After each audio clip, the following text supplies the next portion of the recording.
আসসালামু আলাইকুম রহমতুল্লাহ। ষষ্ঠ থেকে নবম শ্রেণীর ষান্মাসিক সামষ্টিক মূল্যায়ন সারা দেশে একযোগে শুরু হয়েছে।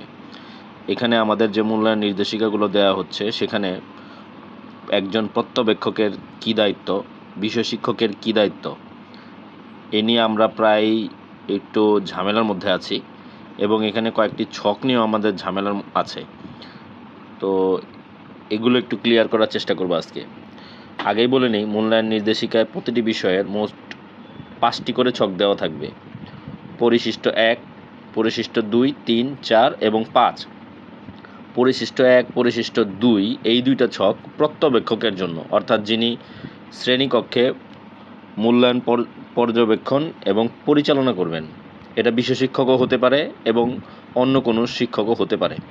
পরিশিষ্ট 3, 4, 5 এই 3টা ছক বিষয় শিক্ষকের জন্য বরাদ্দ থাকবে, অর্থাৎ এই 3টা পরীক্ষার দিন প্রয়োজন নাই, তিনি এটি পরবর্তীতে ব্যবহার করবেন।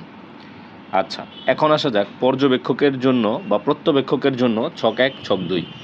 একজন প্রত্যবেক্ষক কোন কোন কাজের উপর এবং কি কি বৈশিষ্ট্য দেখে উনি একজন ছাত্রকে বা একটা দলকে বা একটা জোড়ার কাজকে মূল্যায়ন করবেন, সেটা পরিশিষ্ট 1 ছকে দেখা যাচ্ছে। এখানে নমুনা হিসেবে বাংলা ষষ্ঠ শ্রেণী পরীক্ষার ছকগুলো দেখানো হবে। পরিশিষ্ট 1 ছকে যে কাজগুলো দেওয়া থাকবে, সেই কাজগুলা শ্রেণীকক্ষে ছাত্ররা কিভাবে করছে বা ছাত্রীরা কিভাবে করছে এবং সেটার উপর ভিত্তি করে আমি তাকে কি দিব, কিভাবে মূল্যায়ন করব, সেটা পরিশিষ্ট 1 ছকে বলা থাকবে স্পষ্টভাবে।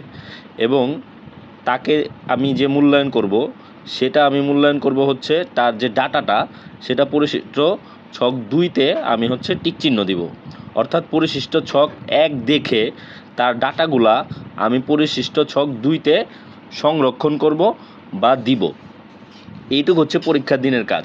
এবং ওইখানে যে মোট কাজগুলো বলা থাকবে, প্রত্যেকটা কাজ ছাত্ররা করছে কিনা সেটাও আমি পর্যবেক্ষণ করব।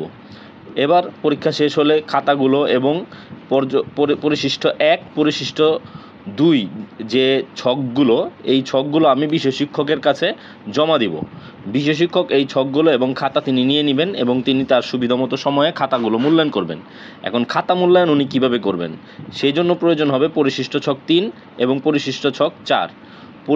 পরিশিষ্ট ছক 3-এ লেখা আছে যে উনি কি কি কাজের উপর কি কি বৈশিষ্ট্য দেখে ছাত্রদেরকে মূল্যায়ন করবেন, অর্থাৎ তারা কতটুকু করলে কি পাবেন সেটা পরিশিষ্ট ছক 3-এ বলা থাকবে।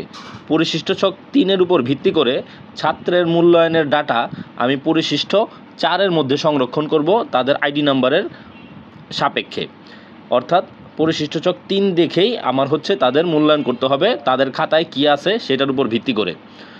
আশা করি জিনিসটা বোঝা গেছে যে পরিশিষ্ট 3-এ কাজগুলো বলা থাকবে, সেই কাজগুলো যদি তাদের খাতার মধ্যে আমি পাই এবং সেটা কোন পর্যায়ে থাকলে আমি কি দিব, সেটা ডাটাগুলো সংরক্ষণ করব আমি পরিশিষ্ট 4-এ। এরপর মূল্যায়ন চলাকালীন যে পরিশিষ্ট ছক 2 যেটা পর্যবেক্ষক আমার কাছে জমা দিয়েছেন এবং আমার তৈরি করা পরিশিষ্ট 4, এই দুইটা যে ডাটা, এই দুইটা ডাটার ভিত্তিতে পরিশিষ্ট 5 আমি পূরণ করব। পরিশিষ্ট 5-এ মূল্যায়নের পিআইগুলো দেওয়া থাকবে, অর্থাৎ ষান্মাসিক মূল্যায়নের পিআইগুলো দেওয়া থাকবে। সেই পিআই আমি পূরণ করব একজন ছাত্রের জন্য পরিশিষ্ট ছক 2, অর্থাৎ পরীক্ষার দিন যে তার অর্জন আর খাতার মধ্যে যে অর্জন পরিশিষ্ট ছক 4-এ, অর্থাৎ 2 এবং 4 নাম্বার ছক আমার প্রয়োজন হবে 5 পূরণ করার জন্য। এবং এটাই তার চূড়ান্ত ষান্মাসিক মূল্যায়ন, যেটা দেখে আমি পরবর্তীতে নৈপুণ্য অ্যাপে তার ডাটাগুলো ইনপুট দিব। এভাবেই ষান্মাসিক মূল্যায়ন কার্যক্রম সম্পন্ন হবে। আশা করি সবাই বুঝতে পারছেন। সবাইকে ধন্যবাদ। আসসালামু আলাইকুম রহমতুল্লাহ।